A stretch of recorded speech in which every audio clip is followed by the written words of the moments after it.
September 1, 1939, over 1.5 million German soldiers, backed by around 2,600 tanks and nearly 1,400 aircraft, launch a full-scale invasion of Poland. This brutal and rapid assault marks the beginning of the Second World War. Adolf Hitler sees the campaign as vital for expanding German territory and reversing the post-World War I settlement, which he claims unfairly humiliated Germany. The invasion is swift and merciless, combining ground forces with relentless airstrikes in a new military tactic, later known as Blitzkrieg or Lightning War. As the world watches the start of another global conflict, a different kind of horror is unfolding in Munich, one far removed from the battlefield.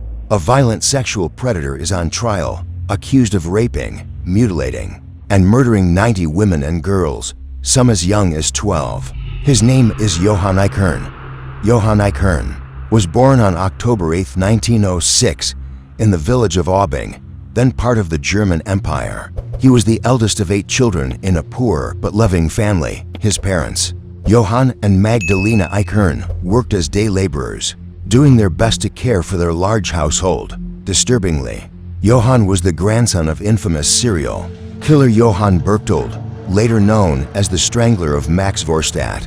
After completing elementary school, Eichhorn trained as a fitter and later found work as a shunter with the Deutsche Reich, Span, Germany's national railway. His colleagues considered him helpful and reliable, a fouet that masked a far darker side. By 1928, Eichhorn began attacking young women around western Munich. He would threaten them with a knife or pistol before brutally raping them and sometimes robbing them. Many believe his first victims were his own sisters. Eichhorn's violent urges eventually escalated. In October 1931, he met 16-year-old Katharina Stzel, a maid from Wolnzuk. During Oktoberfest in Munich, he gained her trust and invited her on a bicycle ride toward Ebenhausen. On the way, he turned violent. In a secluded spot, he raped and strangled her, then weighed down her body with stones and threw it into the Isar River. Her corpse later washed ashore south of Munich. Though police investigated, they failed to identify the killer, and Eichhorn remained free to continue his crimes. On January 30, 1933, Adolf Hitler became Chancellor of Germany. Just months later, Eichhorn joined the Nazi Party. That same year, Hitler established the Ministry of Public Enlightenment and Propaganda, led by Joseph Goebbels, which tightly controlled all media. Anything that could damage the regime's image was censored. Johann Eichhorn's horrific crimes would soon be among the stories suppressed under this policy.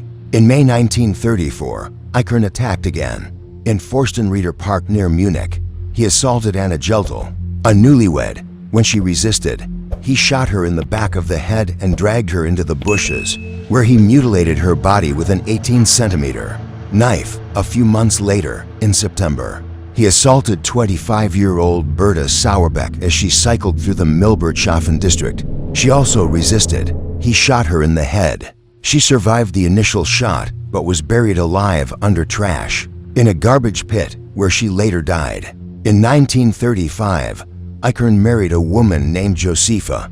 They had 2 children, and to the outside world, he appeared to lead a stable family life. According to Eichhorn, his wife shared some of his sexual tendencies, which he claimed made their marriage stable, but his urges continued. Throughout the mid-1930s, he raped more women, though none were murdered, until 1937. That summer, he killed again. His victim, 25-year-old seamstress Rosa Eichlein, was shot near Germering. He mutilated her body after death, just as he had done before. In autumn 1938, 23-year-old Maria Jurg became his final confirmed victim. He murdered her in Forstenrieder Park, not far from where his killing spree had begun. On January 29, 1939, Eichhorn attempted to molest a 12-year-old girl in public. This time, a passerby intervened and overpowered him. He was arrested on the spot. While in custody, Eichhorn confessed to several murders during intense interrogations that lasted months. He underwent physical and psychological evaluations. He was described as slim and muscular, with large hands and a wide mouth. Despite being relatively young, many of his teeth were missing or discolored, some completely. Black, mentally, Eichhorn was deeply disturbed.